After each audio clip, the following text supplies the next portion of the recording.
ಜಾನುಕೊಂಡ ಗ್ರಾಮದಲ್ಲಿ ಶ್ರೀ ಕಾಳಿಕಾಂಬ ದೇವರ ರಥೋತ್ಸವ ಹಮ್ಮಿಕೊಳ್ಳಲಾಗಿತ್ತು.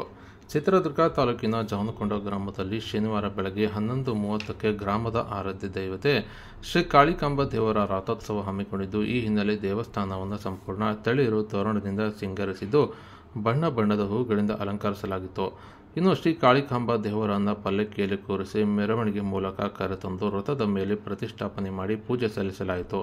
ನಂತರ ನಾನಾ ಭಾಗದಿಂದ ಬಂದಂಥ ಭಕ್ತರು ಶ್ರೀ ಕಾಳಿಕಾಂಬ ದೇವರ ರಥಕ್ಕೆ ಕಟ್ಟಿದ್ದ ಹಗ್ಗವನ್ನು ಎಳೆದುಕೊಂಡು ಹೋಗಿ ರಥಕ್ಕೆ ಬಾಳೆಹಣ್ಣು ಹೂವನ್ನು ತೂರಿ ದೇವರಿಗೆ ನಮಿಸಿ ದೇವರ ರಥೋತ್ಸವದಲ್ಲಿ ಪಾಲ್ಗೊಂಡು ದೇವರಲ್ಲಿ ತಮ್ಮ ಇಷ್ಟಾರ್ಥ ಸಿದ್ಧಿಯಾಗಿ ಪ್ರಾರ್ಥನೆ ಸಲ್ಲಿಸಿದ್ದು, ರಥೋತ್ಸವ ಹಿನ್ನೆಲೆ ವೀರಗಾಸೆ, ತಮಟೆ ವಾದ್ಯ ಸೇರಿದಂತೆ ವಿವಿಧ ಕಲಾ ತಂಡಗಳು ಪ್ರದರ್ಶನ ನೀಡಿದ್ದು, ನಾನಾ ಭಾಗದಿಂದ ಬಂದಂಥ ಭಕ್ತರು ರಥೋತ್ಸವವನ್ನು ಕಣ್ತುಂಬಿಕೊಂಡಿದ್ದು ಕಂಡುಬಂದಿದೆ.